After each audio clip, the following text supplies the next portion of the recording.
On parle d'hyperinflation quand le taux d'inflation est très élevé. Typiquement un taux d'inflation dépassant les 50% par mois. Dans ce type de situation, les prix croissent à une vitesse phénoménale de telle sorte que la monnaie ne remplit plus sa fonction de stock de valeur au départ, puis les autres fonctions, à savoir comme moyen d'échange et comme unité de compte. Les gens commencent alors à fuir la monnaie puisque celle-ci voit sa valeur fondre à grande vitesse. Réapparaît alors le troc puisque les marchandises ou les monnaies étrangères représentent de meilleures valeurs. D'ailleurs, la dépréciation que connaît le dinar actuellement peut être imputée sur le fait que les agents économiques ont commencé à convertir leur dinar en monnaie étrangère pour éviter la taxe inflationniste suite à l'annonce du gouvernement.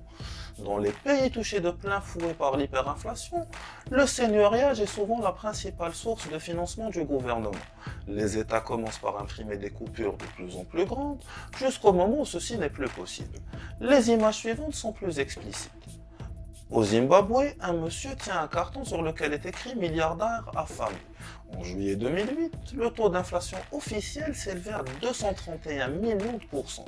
Pour maîtriser l'inflation, le gouvernement a décidé en avril 2009 d'abandonner la monnaie nationale au profit du dollar américain.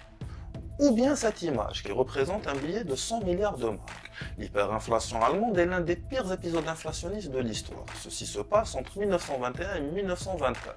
À cette époque, l'économie allemande est à son plus bas après la Première Guerre mondiale. D'un côté, le pays connaît des problèmes économiques majeurs. D'un autre côté, l'Allemagne doit rembourser les dommages de guerre exigés par les Alliés. D'ailleurs, Keynes a été très critique par rapport au traité de Versailles dans son ouvrage « Les conséquences économiques de la paix ». Pour y faire face, la République de Weimar a recours massivement à la planche à billets. Durant cette période, le prix du journal est passé de 0,3 marques en janvier 1921 à 70 millions de marques en novembre 1923. Au restaurant, le serveur passait chaque demi-heure pour annoncer les nouveaux prix. En présence d'hyperinflation, l'économie ne fonctionne plus de manière efficiente. Les coûts de l'inflation s'exacerbent. Étant donné que les prix augmentent de manière spectaculaire, les entreprises ne peuvent plus éditer de catalogues puisque les prix changent constamment. On appelle le coût de l'édition des catalogues le coût du menu.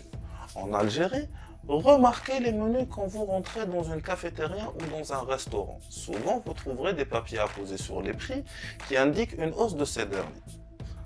L'imposition perd tout son sens, puisque d'un côté l'État impose des agents économiques déjà fortement imposés par l'hyperinflation, d'un autre côté, puisque les impôts sont toujours payés après un laps de temps, alors le montant qu'ils représentent devient très vite dérisoire. Enfin, la monnaie devient un frein à l'économie, puisqu'il faut des quantités énormes de monnaie pour acheter la plus banale des marchandises. Pour mettre fin à l'hyperinflation, le gouvernement n'a qu'une solution à sa portée. Arrêter d'émettre des billets. Pour ce faire, le gouvernement se doit de faire des réformes budgétaires de fond. Il doit reconsidérer son budget et adopter une politique de choc afin de rééquilibrer les comptes publics.